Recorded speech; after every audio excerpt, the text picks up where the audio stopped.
Après une notification du système Murim, le héros n'a pas compris les absurdités qu'on lui racontait. Le système continua et lui dit de cesser de résister inutilement et de venir le voir chaque fois qu'il aurait besoin d'aide. Le héros, cependant, se plaignit nonchalamment que son ennemi parlait unilatéralement et précisa qui il était. Le garçon sourit et demanda si le guerrier céleste était l'auteur de ce système. Le système l'avertit qu'il allait à nouveau tout prendre au héros et celui-ci le prit comme un défi. Il se mit à sourire et l'avertit qu'il le retrouverait bientôt et le mettrait en pièces. La dernière fenêtre du système a dit au héros d'attendre. Le type est resté debout au même endroit. Le héros décida qu'il ne renoncerait en aucun cas à sa vie. La sœur du héros marchait en pleurant. Elle décida de faire demi-tour et fut très contrariée que son frère ne la suive pas. Quelques jours plus tard, le festival du soleil commençait. Les commentateurs ont éveillé l'intérêt du public. L'arène où se dérouleront les combats est immense. Il y avait une foule incroyablement nombreuse qui encourageait ses chasseurs préférés. Tout le monde était heureux, seuls les chasseurs connaissaient la véritable raison de ces festivités. En même temps, le héros laissa entendre que la fête ressemblait beaucoup aux Jeux Olympiques. Ligie a répondu que la différence était énorme, car les chasseurs attiraient davantage l'attention. Le pouvoir des chasseurs est similaire à celui des films et c'est beaucoup plus intéressant à regarder. La jeune fille a également ajouté que ces vacances contribuent à améliorer l'image des chasseurs. Pendant toutes les histoires, Héros regardait dans le vide et semblait réfléchir à quelque chose. Gilles a remarqué et lui a demandé si tout allait bien avec sa sœur. Elle se souvient qu'il n'y avait pas beaucoup d'ambiance entre son frère et sa sœur après leur arrivée. La jeune fille continua à presser le héros avec ses spéculations. Le héros a interrompu son ami et a dit qu'il voulait une maison dans un endroit calme. Au début, la jeune fille ne comprit pas de quoi il s'agissait, mais après que le héros lui eut parlé du message du système Murim, son visage changea immédiatement. Le garçon lui dit que l'ennemi était probablement fort et que sa seule faiblesse était sa sœur. La jeune fille était vraiment choquée par ce qu'elle entendait. Elle se leva et conseilla encore au héros de ne pas abandonner sa sœur. Le héros, lui, faisait la grimace. Il est certain qu'elle n'a pas besoin d'un tel frère. Le héros lui a répondu que sa sœur l'avait dit elle-même. Il est attristé mais remarque soudain un coup de sa petite amie qui tente de le ramener à la raison. La jeune fille ne le frappa pas si fort et lui dit que même si cela ne la regardait pas, si son frère lui avait dit cela, elle aurait été offensée et ne lui aurait pas pardonné. Leur dialogue fut interrompu par l'homme qui s'adressait au maître de la guilde. Elle fut très embarrassée car le subordonné vit ce qu'ils étaient en train de faire. Elle s'en alla et l'héroïne resta à réfléchir à ce qu'elle avait entendu. Le présentateur annonça qu'il y aurait une cérémonie d'ouverture avant le début des combats. Cette célébration était ouverte par les chefs des sectes de l'aube et du crépuscule. L'une des présentatrices se tourna avec enthousiasme vers son partenaire et lui demanda s'il était vrai que Ligie faisait partie de la guilde du chef de la secte du crépuscule. C'était vrai. La présentatrice annonça qu'une telle rencontre était incroyable. L'ennemi tendit la main pour saluer la jeune fille. Elle, en revanche, était incroyablement ennuyée par cela. Malgré sa colère intérieure, elle sourit à son vieil ami. Elle exprima également sa surprise de voir que celui qui avait été son adjoint s'était si bien relevé. Cela provoqua l'homme, mais la chef ne lui donna pas l'occasion de faire quoi que ce soit. L'homme s'est mis à ricaner et à dire que la fille était toujours là pour aider les faibles. Dans son esprit, le chef s'est promis de se débarrasser du héros de ses propres mains. La jeune fille, quant à elle, dit qu'elle prendrait les paroles de l'homme pour un compliment. Ils se serrèrent la main et la célébration du soleil commença officiellement. Le guerrier cria au combat dans l'arène. Il utilisait l'habileté des attaques successives et pressait son adversaire. La défense de la jeune fille se fissurait et l'homme était prêt à mettre fin au combat par un coup de poing puissant. Il lui donne un coup de poing et elle se met à cracher du sang. Le duel était terminé et les présentateurs annoncèrent le vainqueur.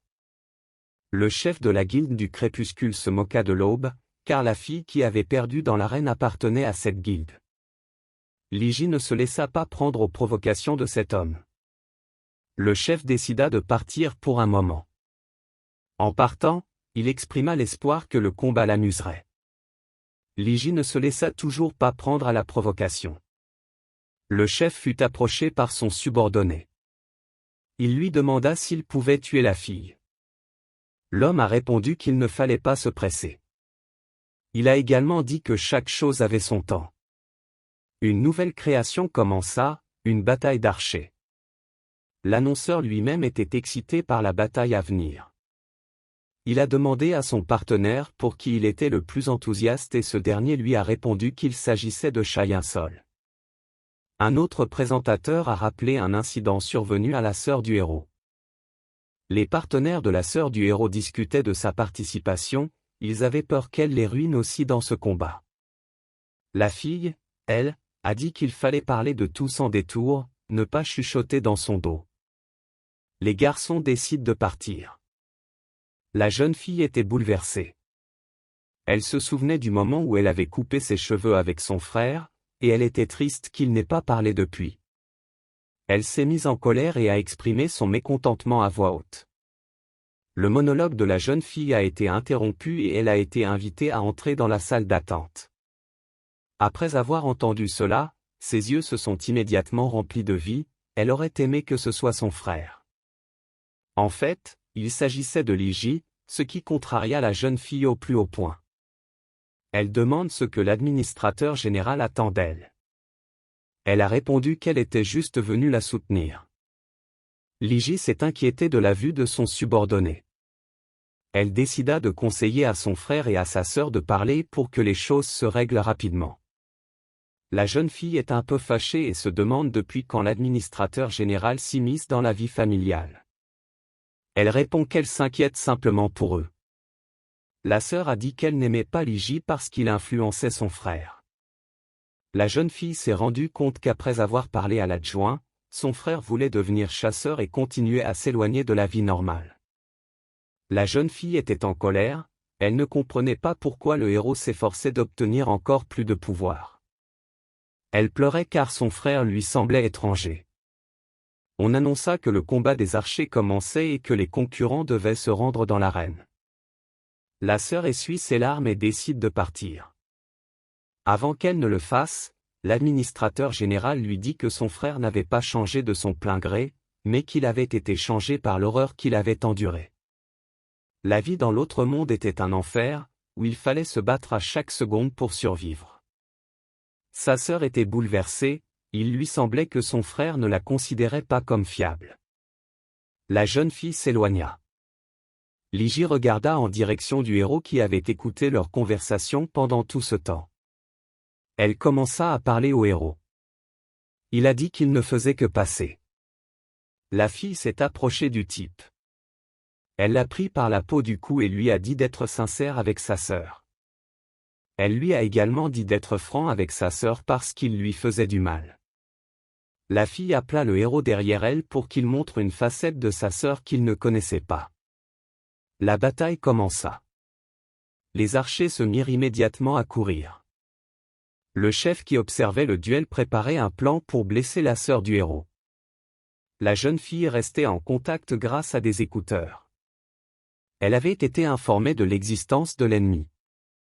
Elle se souvenait des paroles du directeur adjoint. La jeune fille a frappé le mur de toutes ses forces. La sœur était en colère car il disait tout à Lygia et rien à elle. Elle n'était plus l'enfant qu'il avait connu auparavant. L'ennemi se déplaçait. La jeune fille décida de l'attaquer à l'aide de son arc. Elle tira de façon ciblée. La flèche atteignit la poitrine de l'ennemi et il fut mis hors d'état de nuire. La jeune fille détruisit l'un de ses ennemis en un clin d'œil. Elle ne voulait pas que son frère la prenne de haut.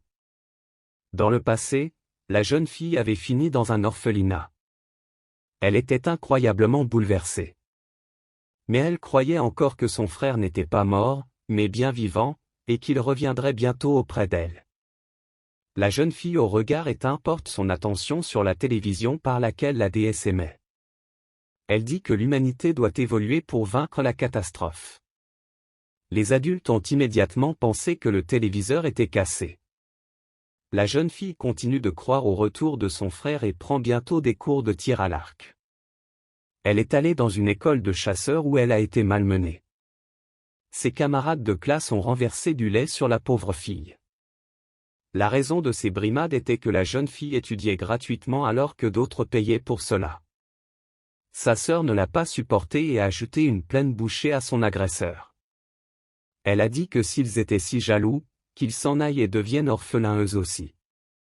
Elle a ajouté que si l'homme voulait continuer, il devait sortir. Cela a effrayé les brutes.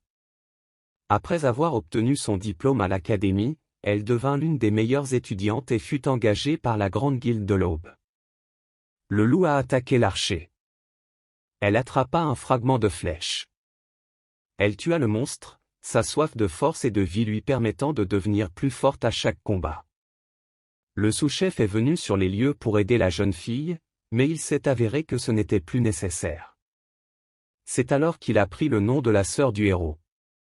Ligie était impressionnée par l'apparence de la fille et elle était sûre que la sœur deviendrait plus forte.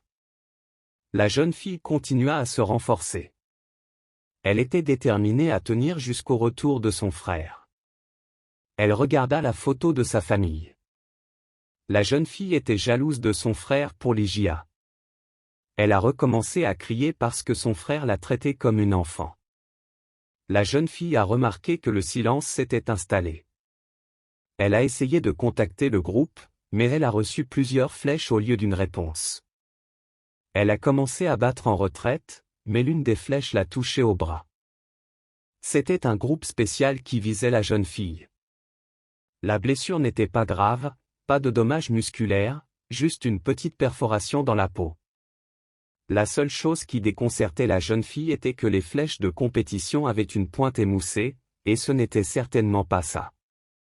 L'un des ennemis a sauté et a averti la jeune fille qu'elle risquait de ne pas attendre les secours. Cela amusa la sœur. Elle retira la flèche de sa main et dit qu'elle n'avait jamais espéré l'aide de personne dans sa vie. La jeune fille a jeté la flèche tirée. Zar a tiré 3 flèches dans l'arc. Il a averti que les ennemis étaient finis. Les ennemis tirèrent un grand nombre de flèches. Avant qu'ils ne rattrapent la jeune fille, celle-ci réussit à esquiver. Alors qu'elle était encore en l'air, elle a utilisé sa compétence de tir à l'arc. 2 des 3 flèches tirées atteignirent la cible. Elle s'inquiéta d'avoir manqué l'un des ennemis à cause d'une blessure. L'ennemi, quant à lui, fut très surpris par l'habileté de la sœur du héros. Toutes les classes supérieures d'archers fonctionnant comme un jeu de ciseaux, les ennemis formèrent une équipe de rangers qui devrait tuer facilement la tireuse d'élite. La jeune fille réfléchit, satisfaite de ne pas avoir trop souffert jusqu'à présent. Un adversaire apparut sur sa droite, prêt à tirer à tout moment. La jeune fille esquiva et lança immédiatement une contre-attaque. L'ennemi, grâce à la chance, réussit à esquiver les flèches de la jeune fille. Il se mit à crier sur la sœur du héros.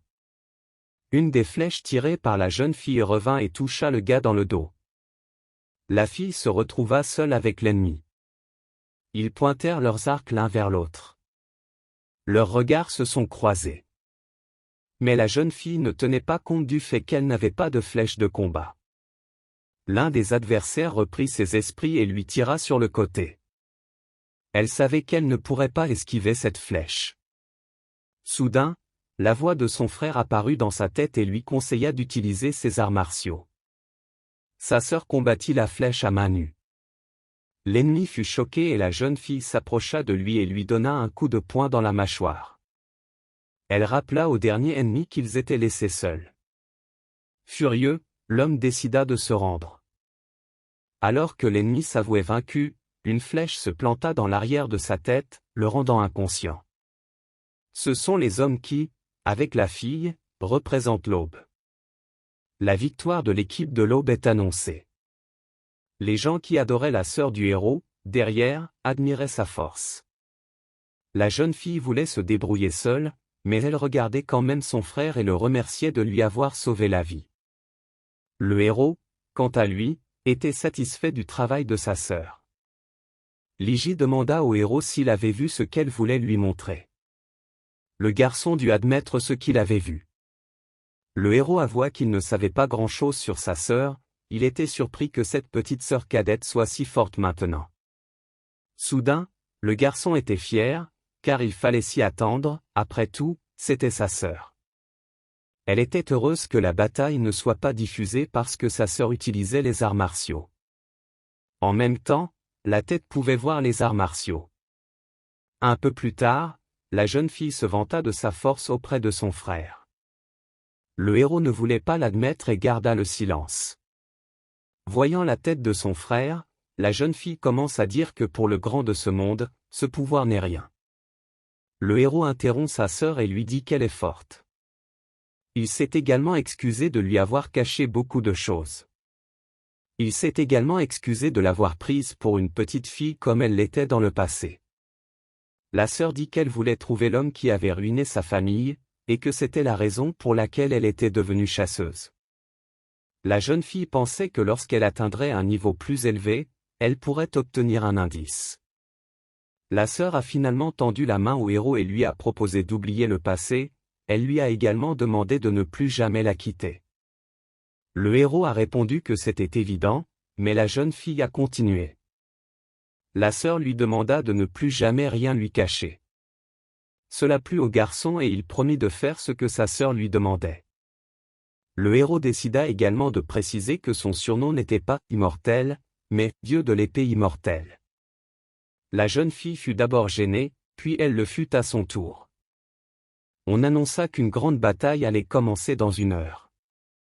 Le héros s'y rendit et dit au revoir à la jeune fille. La fille lui demanda ce qu'elle pensait des vêtements du héros, il lui répondit qu'ils étaient confortables et qu'il ne pensait pas que son choix était étrange. Le héros s'inquiétait également du fait que sa sœur semblait être prise pour cible à dessein. Par conséquent, la jeune fille supposa que les ennemis voulaient simplement se débarrasser du pro de l'aube. Le héros, quant à lui, s'interrogeait sur la notification qu'il avait reçue un jour du système Murim, à savoir qu'il allait tout perdre. Le chef adjoint a présenté le héros au chef de la guilde de l'aube. Ce dernier serra immédiatement la main du héros et se comporta de manière très énergique. Le chef communiquait très bien avec les membres de la guilde, tandis que le héros avait une opinion légèrement différente du chef de la guilde de l'aube. L'homme lui dit au revoir et lui souhaita bonne chance dans ses préparatifs avant la bataille. Le héros utilisa la télépathie pour dire qu'il ne serait pas brûlant d'arts martiaux. Le garçon remercia également le Zam pour la chance qu'il lui donnait de se mesurer à sa sœur. La jeune fille sourit, elle était contente que les choses s'améliorent entre eux. Les hommes de la guilde s'approchèrent du héros, ils avaient entendu beaucoup de choses de la part du chef adjoint et semblaient très excités à l'idée de rencontrer le héros. Soudain, l'atmosphère changea lorsque le chef de la guilde du crépuscule entra dans la pièce. Le héros supposa que le chef était impliqué dans l'affaire sur ordre du guerrier céleste. L'homme déclara qu'il n'était passé que pour dire bonjour. Les gens n'étaient pas très heureux d'une telle salutation. Voyant cela, le chef dit qu'il est venu pour espionner. Il s'approcha du héros et lui dit qu'il avait beaucoup entendu parler de lui. Pour une raison quelconque, l'homme demanda si c'était la première fois qu'il rencontrait le héros. L'homme serra la main de l'ennemi et lui dit que c'était en effet leur première rencontre. Le chef ne comprenait pas, son harmonie céleste ne trouvait pas de réponse. Comment sa sœur pouvait-elle apprendre les arts martiaux si le garçon lui-même n'était pas un Murim? Le héros regarda l'homme qui avait auparavant tenté d'obtenir des informations sur lui et dit qu'il le connaissait. Le secrétaire tremblait. Et le héros et le chef de guilde continuèrent leur dialogue désagréable. Le héros retira son masque d'amabilité et promit que l'homme regretterait d'avoir choisi de s'en prendre à sa sœur. C'était un défi que le chef voulait absolument relever. Le héros promit de donner un spectacle très intéressant et, en plus, de faire disparaître la guilde du crépuscule de la surface de la Terre.